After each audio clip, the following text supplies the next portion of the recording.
हेस law, देखिए thermodynamics में Hess law principle of conservation of energy पे बेस्ड है। मीन्स वही सेम जिस पे आपका फर्स्ट लॉ ऑफ थर्मोडायनेमिक्स है। तो मोस्टली ऑलमोस्ट सारी चीजें थर्मोडायनेमिक्स की law of conservation of energy पे ही ऑलमोस्ट बेस्ड है।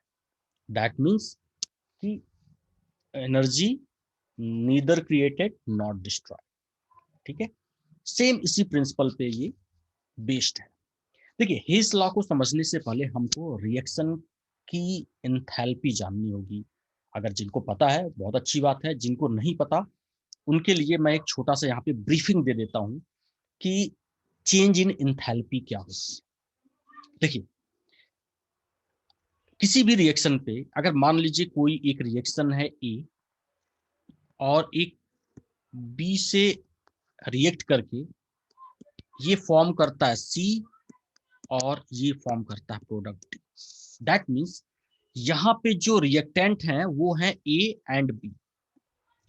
ए एंड बी रिएक्ट करके प्रोडक्ट जो बनाते हैं वो सी प्लस डी बनाते हैं। तो इस प्रोसेस में ये पॉसिबिलिटीज है कि या तो एनर्जी रिलीज होगी या एनर्जी एब्जॉर्ब होगी। आपको पता होगा exothermic reaction and endothermic reaction. Exothermic reaction क्या होता है कि अगर एनर्जी रिलीज होती है, अगर यहाँ पे हमको प्लस क्यू किलो कैलोरी या किलो जूल कुछ एनर्जी मिलती, तो उस कंडीशन में हम कहते हैं कि यहाँ एनर्जी रिलीज हो रही है, तो इसे हम बोलते हैं एक्सोथर्मिक रिएक्शन। और अगर अगर यहाँ पे एनर्जी एब्जॉर्ब होती, माइनस होती, तो इसको हम बोलते एंडोथर्मिक रिएक्शन की एनर्जी क्या हो रही है, एब्जॉर्ब हो रही है। तो इस पॉइंट को आप समझिए। होता क्या है कि किसी भी रिएक्शन, लेट्स से अगर ये जो रिएक्शन है A plus B give C plus D, इस रिएक्शन में एनर्जी या तो रिलीज होगी या तो एब्जॉर्ब होगी। बट ए एंड बी ये प्रोडक्ट है तो इनकी भी आपस में कुछ न कुछ एंथैल्पी होगी। ठीक, तो इनके एंथैल्पी को हम लिख सकते हैं सम्मेशन। सम्मेशन मतलब होता है एड डेल एच और यहां पे एफ करके और यहां रिएक्टेंट रिएक्टेंट लिख देते हैं।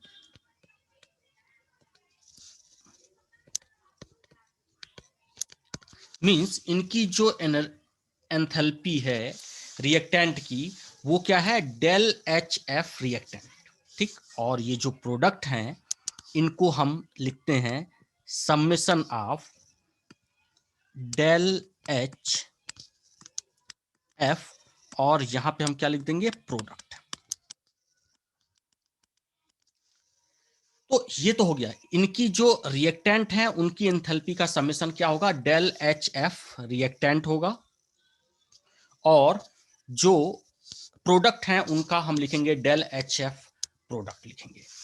तो इस रिएक्शन की चेंज इन एंथैल्पी क्या होगी, तो रिएक्शन की जो चेंज ऑफ एंथैल्पी होती है उसे हम डेल एच से रिप्रेजेंट करते हैं। और डेल एच क्या होता है, देखिए ये क्या होगा, प्रोडक्ट की जो एंथैल्पी है।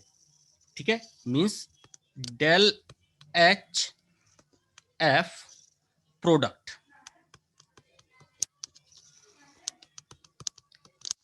इसमें से हम जो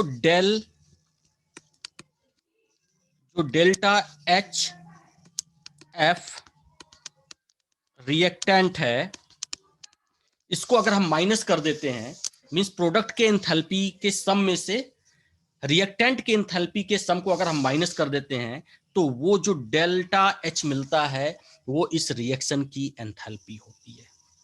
इस रिएक्शन की क्या होती है, एंथैल्पी होती है। अब आपको एक सिंपल सा बता दूं, जैसे अगर आपने देखा होगा C plus O2 gives CO2, पढ़ा होगा, बहुत सिंपल सा इक्वेशन है। और इसमें कुछ एनर्जी मिलती है Q kilo joule per mole. ठीक है, ये एनर्जी रिलीज होती है। तो अगर आप ऐसे लिखते हैं तो ठीक है, ठीक है, क्योंकि ये एक्सोथर्मिक रिएक्शन है, एनर्जी रिलीज होती है। लेकिन अगर इसको डेल एच के फॉर्म में लिखना है तो आप कैसे लिखेंगे, C plus O2 gives CO2, और अगर change in enthalpy of reaction होगा तो वो क्या होगा, डेल एच इक्वल टू, इसी अमाउंट को लिखना है, ठीक है। तो ये जो Q है, तो Q यहां पे देखिए ये पॉजिटिव है, तो उस कंडीशन में जो डेल एच होगा वो नेगेटिव लिखेंगे, minus del H minus Q kilo joule per mole, ठीक। और अगर यहां पे अगर यहां पे आपका नेगेटिव है तो उसको आपको पॉजिटिव लिखना पड़ेगा, मींस अपोजिट होता है, इसलिए इस पॉइंट को बहुत ध्यान से रखिएगा कि रिएक्शन में प्लस करके लिखा जाता है, लेकिन अगर हम डेल एच के फॉर्म में लिखेंगे तो साइन को अपोजिट कर देंगे, मतलब डेल्टा एच जो है, अगर कोई ऐसे दे दे किसी भी एग्जाम में कि डेल्टा एच अगर पॉजिटिव है तो वो कैसा रिएक्शन होगा, तो देखिए डेल्टा एच पॉजिटिव है तो यहां पे माइनस होगा, तो यहां पे जो है वो माइनस होगा, दैट मींस वो एंडोथर्मिक रिएक्शन होगा। और डेल्टा एच अगर नेगेटिव है तो यहां पे पॉजिटिव होगा, तो दैट मींस वो एक्सोथर्मिक रिएक्शन है, मींस एनर्जी रिलीज होगी। तो इस पॉइंट को आप ध्यान में रखिएगा। अब चलिए हम स्टार्ट करते हैं हेस लॉ। हेस लॉ क्या चीज है, बहुत ही सिंपल सा है, इस पॉइंट को आप याद रखिए। हम इसको डिलीट करते हैं।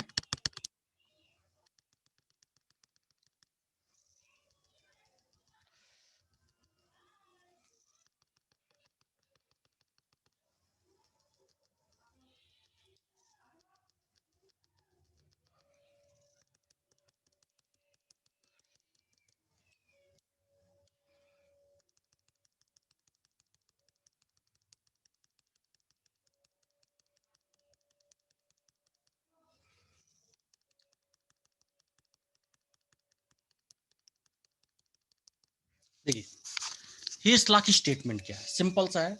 The law states that the total enthalpy change during the complete course of a chemical reaction is the same whether the reaction is made in one step or in several steps.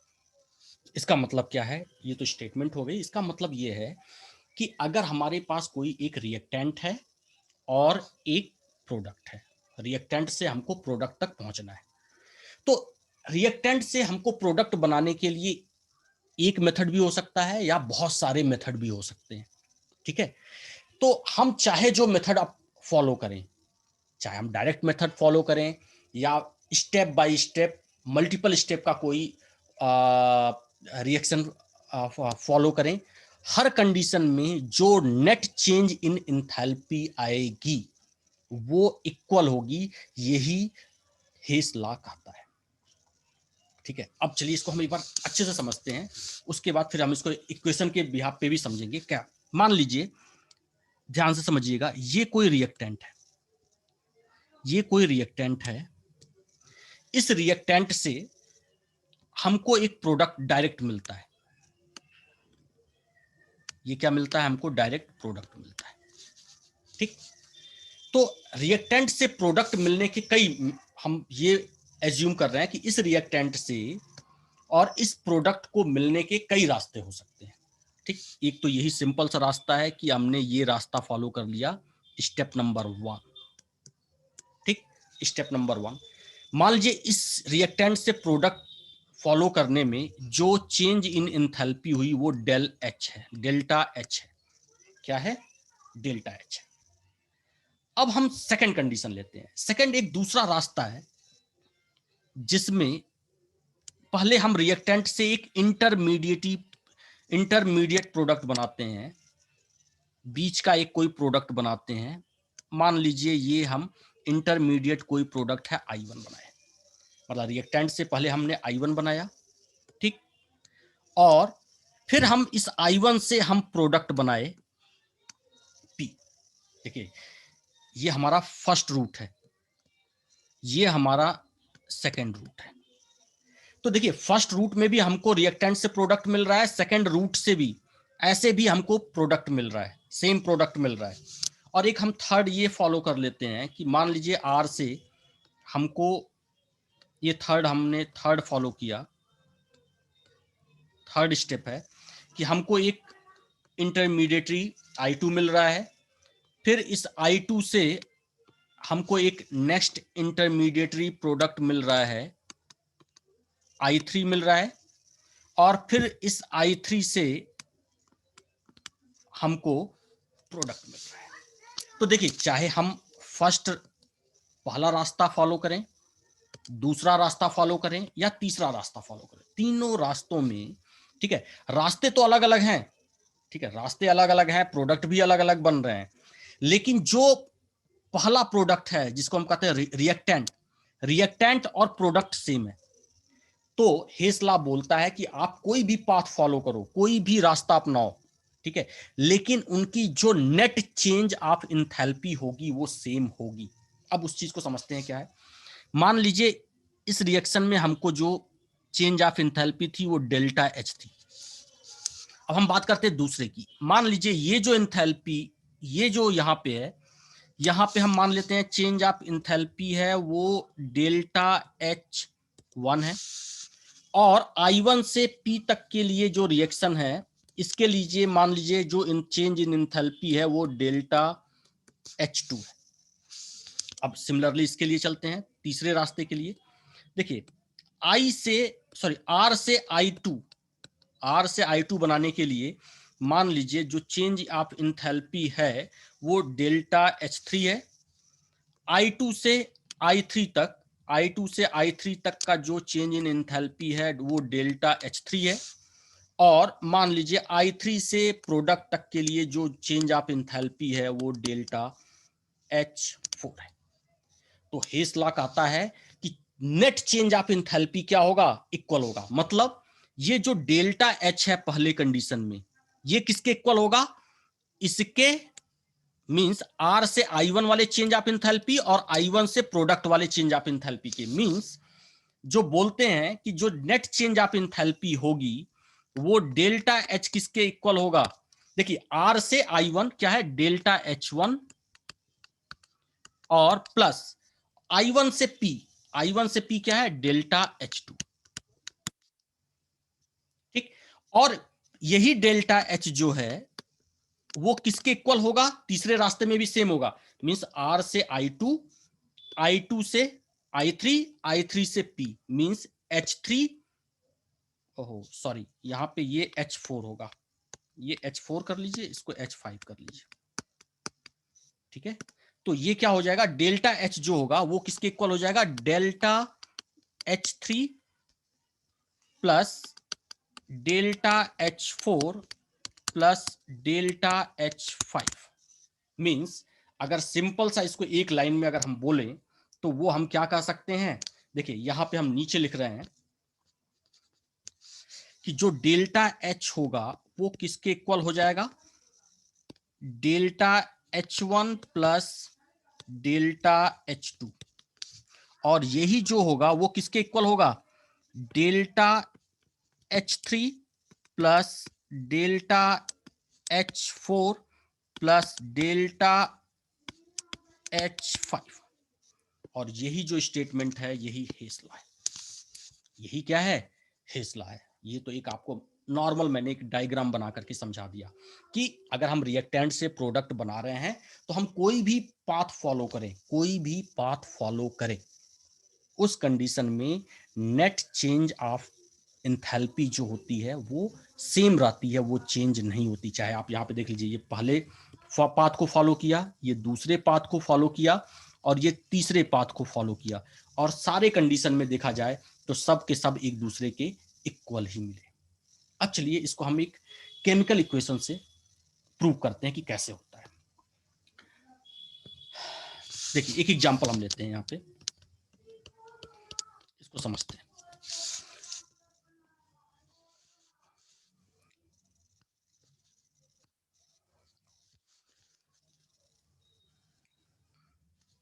देखिए अगर आपको पता होगा कि carbon solid graphite को जब हम oxygen के प्रेजेंस में बर्न करते हैं तो क्या मिलता है, कार्बन डाइऑक्साइड। ये डायरेक्ट स्टेप है, ठीक। और साथ में जो चेंज इन इंथैल्पी होती है डेल्टा H, वो होती है -394 किलो जूल पर मोल, ठीक है। ये फर्स्ट स्टेप है। ये चीज है कि जब हम कार्बन ग्रेफाइट को ऑक्सीजन के प्रेजेंस में बर्न करते हैं तो कार्बन डाइऑक्साइड मिलता है, और उस ड्यूरेशन में जो change of enthalpy of reaction है वो 394 किलो जूल पर मोल है। लेकिन एक्चुअल में ये एक स्टेप में नहीं होता। ये क्या होता है वो मैं बता रहा हूं, वो 2 स्टेप में होता है। सबसे पहले हम देखते हैं ए। ठीक, सबसे पहले अगर देखा जाए, कार्बन है, ये हाफ O2 से रिएक्ट करता है, और उस कंडीशन में ये क्या फॉर्म करता है, कार्बन जो है हाफ O2 से रिएक्ट करता है और ये फॉर्म करता है कार्बन मोनोऑक्साइड। और इस फर्स्ट स्टेप में जो डेल्टा H आता है वो आता है -111 किलो जूल पर मोल। ठीक, सेकेंड स्टेप। अब सेकेंड स्टेप देखते हैं, अब क्या होता है। बी स्टेप में क्या होता है, ये जो कार्बन मोनोऑक्साइड है ये फिर से हाफ O2 से रिएक्ट करता है, और उस कंडीशन में ये बनाता है कार्बन डाइऑक्साइड। और इस कंडीशन में जो डेल H आता है वो माइनस आता है 283 किलो जूल पर मोल। ठीक, अगर हम ये देखिए, ये हमको कार्बन और ऑक्सीजन से मिलकर के हमको कार्बन डाइऑक्साइड मिला, लेकिन यही सेम रिएक्शन, ये जो रिएक्शन था ये डायरेक्ट रिएक्शन था। अब इस रिएक्शन को अगर हमने स्टेप वाइज लिखा है, 2 स्टेप में आए हैं, तो अगर हम इसको सम करें तो देखिए क्या होगा। अगर हम इसको सम करते हैं तो क्या होगा, देखिए कार्बन है, ये कार्बन है तो कार्बन लिख लिया, ठीक, प्लस देखिए कार्बन मोनोऑक्साइड, ये लेफ्ट साइड में भी है, ये राइट साइड में भी है, तो ये क्या होगा, कैंसिल हो जाएंगे, एक दूसरे को कैंसिल आउट कर देंगे। कैंसिल करना नहीं है, बस दिमाग में रखना है कि हाँ ये कैंसिल हो गए। ठीक है, अब ये हाफ O2 है और ये हाफ O2 है, तो हाफ हाफ मिलकर के 1 हो जाएगा, तो 1 को हम लिखते नहीं है तो सीधे हम लिखेंगे O2 गिब्स। देखिए ये कार्बन मोनोऑक्साइड कैंसिल हो गए हैं इस कार्बन मोनोऑक्साइड से, तो राइट साइड में कुछ लिखने की जरूरत नहीं है, और अब बचा केवल कार्बन डाइऑक्साइड, तो हम कार्बन डाइऑक्साइड लिख दिए। अब यहां पे जो डेल H होगा वो क्या होगा, अब देखिए इन दोनों को आप ऐड कर दीजिए, तो देखिए -111 और -283, अगर आप इनको ऐड करेंगे तो आएगा -394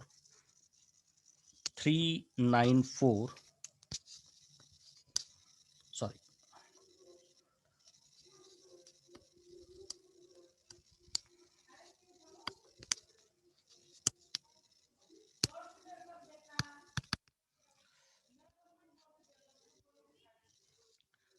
तो ये क्या आएगा 394 किलो जूल पर मोल। अब यहां पे हमको समझने वाली बात क्या है कि ये रिएक्शन जब सिंगल स्टेप में कैरीड हुआ था, सिंगल स्टेप में, तब भी total net change in enthalpy क्या थी, -394 थी। और जब यही रिएक्शन जब इन 2 स्टेप में कैरी फॉरवर्ड हुआ, 2 स्टेप में, तब भी चेंज इन एंथैल्पी क्या है, वो सेम का सेम है, चाहे वो 1 स्टेप में लाया गया चाहे वो 2 स्टेप में लाया गया। और यही चीज जो रिप्रेजेंट करता है वो हेस लॉ को रिप्रेजेंट करता है, कि आप चाहे 1 स्टेप में कोई रिएक्शन करो या 2 में करो या 3 में करो, अगर रिएक्टेंट और प्रोडक्ट सेम है, अगर रिएक्टेंट एंड प्रोडक्ट सेम है तो उनकी नेट चेंज इन एंथैल्पी भी सेम होगी। Thank you.